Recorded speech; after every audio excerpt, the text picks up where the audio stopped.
Au nom du Père, et du Fils et du Saint-Esprit, ainsi soit-il. L'Esprit de Dieu nous a été donné par le baptême et confirmé dans la confirmation. Cet Esprit qui nous fait crier Abba, Père, c'est-à-dire Dieu est notre Père. Dieu a créé. Dieu nous a confié à chacun une charge bien précise. À nous de savoir l'exécuter et à nous de savoir nous retourner vers lui comme on se retourne vers son Père. Quand on voit les jeunes enfants, quand ils voient leurs parents, ils sont émerveillés, ils sont pleins de joie en les regardant. Et bien nous, quand on regarde Dieu, on doit être dans le même esprit. D'ailleurs, Jésus le dit, il vaudrait mieux retourner à cet état d'enfance, à cet état de joie et de bonheur, plutôt que de faire tout et n'importe quoi. Bien sûr que nous sommes pécheurs et nous avons toutes nos tendances plus ou moins droites, péché de chair, péché de jalousie, etc., etc., etc. Mais si l'on veut en fils de lumière, il faut rejeter le péché tel qu'il est, tel qu'il soit. Si nous voulons vivre en fils de lumière, nous devons éviter les œuvres du temps, les œuvres du corps. Évitons tout ce qui est là pour nous détruire. Et malheureusement, le diable est là, il est toujours là en train de nous asticoter pour que nous tombions dans le péché. À nous de ne plus être esclaves du péché, mais esclaves libres. Enfin libérés du jeu du péché, nous pourrons chanter la gloire de Dieu avec les anges en toute sérénité et paix. Et pour cela, il faut savoir utiliser les sacrements. Pour cela, dans son amour immense pour nous, Jésus a institué les sacrements. L'Eucharistie, bien sûr, mais la pénitence, pour nous permettre de nous laver du péché et rentrer de nouveau dans la confiance de Dieu. Cette confiance, elle commence comme un enfant à regarder vers son Père, comme un enfant à regarder vers celui qui nous a donné la vie. Quanto vogliamo figli di Dio, dobbiamo girare all'occhio annanzi al tabernacolo e di gridare il nostro amore per Dio, di guardare come un bambino guarda il suo padre, di guardare il tabernacolo per vedere Dio.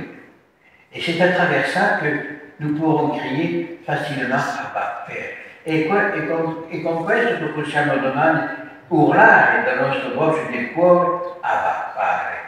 E siamo gioiti per avere quel spirito di figlio di Dio. C'est comme ça qu'on aura cet esprit de fils de Dieu et qu'on pourra co-hériter avec le Christ du royaume de Dieu. Alors c'est vrai que quand on lit des passages de l'Évangile, c'est un petit peu difficile à comprendre parce qu'il nous dit « Vous recevrez une des tribus d'Israël ». Mais alors, combien de tribus d'Israël? On sait qu'il n'y en a que 12. Mais c'est là où nous devons co-hériter le royaume de Dieu. Nous sommes tous au même niveau auprès de Dieu. Lorsqu'on lit l'évangile de Saint Luc aujourd'hui, il est lui aussi difficile à comprendre lorsque, et moi je vous dis, faites-vous des amis avec cet argent malhonnête, pour qu'un jour il manquera, qu'on vous soit dans les demeures éternelles. Ça veut dire qu'on doit voler, on doit faire une quantité de choses. Ah, c'est pas du tout ce que dit le Christ. Le Christ nous donne un exemple bien simple, c'est que, bon, le maître de maison abuse de ses ouvriers, le maître de maison abuse des gens qui sont avec lui, et il confie la gérance de ses biens à quelqu'un qui lapide. Et celui-ci, pour se venger, rétablit la vérité. Alors, bon, c'est vrai que toute vérité n'est pas bonne à dire.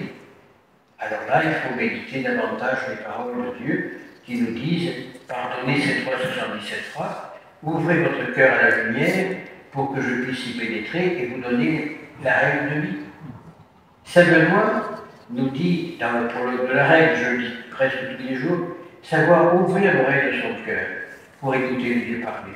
Mais, un peu plus loin, lorsqu'il y a des frères qui sont des mauvais gestionnaires, qui dilapident la grâce de Dieu, alors il dit, la première fois, vous le pardonnez. La deuxième fois, vous le mettez hors de la communauté. La troisième fois, vous le mettez hors du monastère et vous ne le recevrez plus.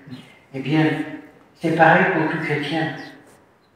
La première fois, Dieu nous pardonne. Mais si on continue dans le même péché, il nous exclut de la communion. Et après, il nous exclut du paradis. Mais avant de le faire, Dieu nous envoie des signes. C'est pour ça qu'il faut ouvrir l'oreille de son cœur pour écouter parler Dieu. Et il nous parle. Et quand on collabore indirectement avec une de ces personnes qui ont été excommuniées, entre guillemets, parce qu'excommunier, ça veut dire hors de la communion de la communauté, eh bien, on est complice.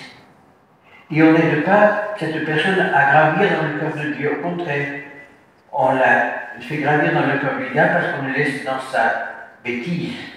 On le renforce dans sa propre bêtise.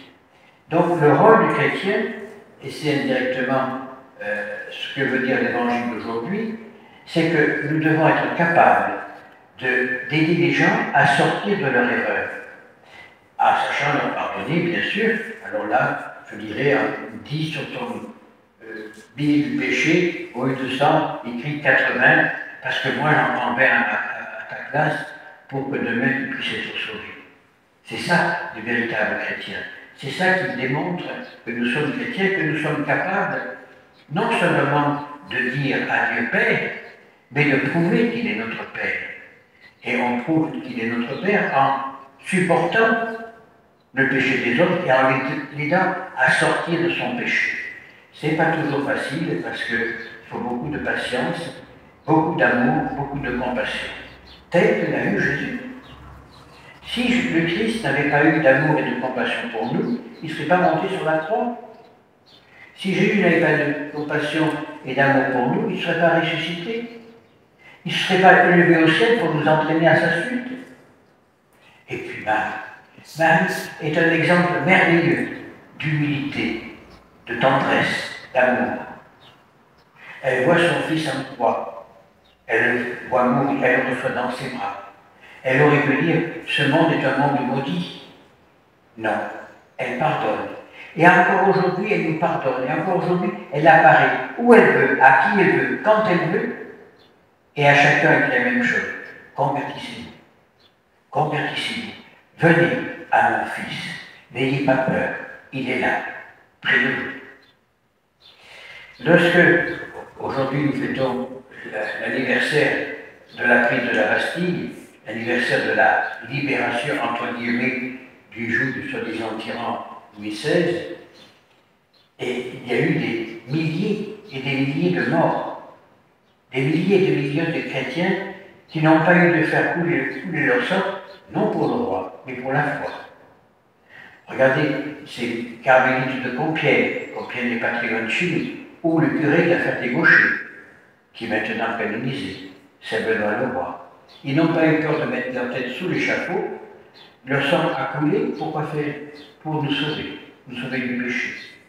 Le péché de l'apostasie, le péché de l'incrédulité, de ce qu'on sait que les révolutionnaires ont enlevé les poids des autels pour mettre des femmes toutes nues en disant c'est la déesse raison, qu'on promenait les religieuses en les déshabillant et qu'on promenait dans la rue avant de les massacrer. Tout ça, ça a été fait pourquoi? Par manque de Dieu, par manque d'amour et de compassion. Alors, dans ce temps d'épreuve, parce que nous traversons le monde des épreuves assez considérables, on a essayé d'assassiner le président des États-Unis, de plus en plus la guerre en Ukraine, la guerre dans le Moyen-Orient, de partout, il se passe des choses qui démontrent que Dieu nous a quittés. Mais Dieu ne nous a pas quittés, c'est nous qui l'avons mis à la porte. Et j'aime bien reprendre des paroles de Monseigneur Lefebvre qui disait avec le Concile Vatican II, on a ouvert les portes pour en faire entrer de l'air, mais les gens sont sortis. Et en sortant, on a apporté Dieu avec nous et Dieu n'est plus là. Il n'est plus là parce qu'on ne l'aime plus, on n'est plus capable de se tourner vers Dieu en disant « Abba, Père ». On n'est plus capable de s'adresser à Dieu comme à un Père. On n'est plus capable de dire « Seigneur, me voici. J'accepte tout pour l'amour de vous ». Non. On a toujours peur de faire mal à papa, de faire mal à maman. On ne respecte pas ce pourquoi nous a créés parce que le voisin d'avance dira qu'on est sommes des fous. Parce qu'on n'a plus confiance. On n'a plus confiance en soi et on n'a pas confiance en Dieu non plus. Tout ça parce qu'on n'a pas en notre mentalité, en notre cœur profond, que Dieu est Père. On n'a pas le courage de se retourner vers Dieu en disant Papa, Père. Et c'est comme ça que, en reconnaissant à travers Dieu notre Père, c'est comme ça qu'on va grandir. Non seulement dans le cœur de Dieu, mais dans la vie spirituelle, dans la vie d'enfant de Dieu. Et c'est comme ça que demain, nous serons véritablement co-héritiers du royaume, que demain nous pourrons arriver devant Saint-Pierre et on verra les grandes portes ouvertes et les anges nous accueillir, si simplement nous sommes capables de reconnaître ce que nous sommes. Lorsque j'étais au noviciat il y a quelques années, le Père Joseph de Permette me disait toujours « Quand vous croyez être parti, arrivez si vous n'êtes pas encore parti. » Et moi, je rajouterai aujourd'hui, quand on croit avoir acquis un brin de spiritualité, c'est qu'on n'a rien acquis du tout. Quand on pense que nous sommes bien dans ce monde, c'est qu'on n'a pas compris les épreuves que nous avons. Si on n'est pas capable de répondre à l'appel de Dieu, on ne peut pas être heureux. Si on ne peut pas répondre entièrement à l'appel de Dieu, qui que nous soyons, par le mariage, par le célibat, par la vie de mère, la vie de père, par un instituteur, un médecin, n'importe ce que nous voulons. Mais répondre à cet appel de Dieu, eh bien, on ne peut pas être heureux. Seulement quand on va arriver en haut, les portes ne seront pas ouvertes, elles seront fermées. Pourquoi? Parce que nous n'avons pas été capables de dire « Seigneur, me voici ». Utiliser cet argent malhonnête pour pouvoir conquérir le royaume de Dieu. Pour conquérir le royaume de Dieu, il faut simplement être simple, être soi-même. Savoir être capable de se mettre nu devant soi-même et dire « Seigneur, qu'est-ce qu'il y a qui ne va pas en moi? Seigneur, pourquoi je n'ai pas la force de répondre à ton appel? Pourquoi, Seigneur, je suis encore triste et inquiet ?» Et Dieu nous répond. Père, répondre à la chiamata di Dio, devendo capaci di se mettere nudo in se stessi, per guardare quello che non va. Che cosa deve fare? Come deve fare? Signore, per rispondere alla tua chiamata, che cosa deve fare? È semplice, sempre di dire, Signore, sono qui. E quello che il Signore nous dà la forza e non la forza e il coraggio di andare fino in fondo. Però se noi rispondiamo al suo chiamato, tolgo tutto. E se nous troviamo senza più niente. Si on ne répond pas à l'appel de Dieu, quel qu'il soit, de quelle manière qu'il soit, Dieu nous enlève la force et le courage, il nous enlève sa grâce, et qu'est-ce qu'il nous reste? Plus rien. Alors, prions en ce 8e dimanche après la Pentecôte, Notre-Dame, pour que nous ne soyons plus esclaves du péché, que nous soyons capables de répondre à l'appel du Seigneur, et que demain, avec les anges, que nous chantions sa gloire, ainsi soit-il.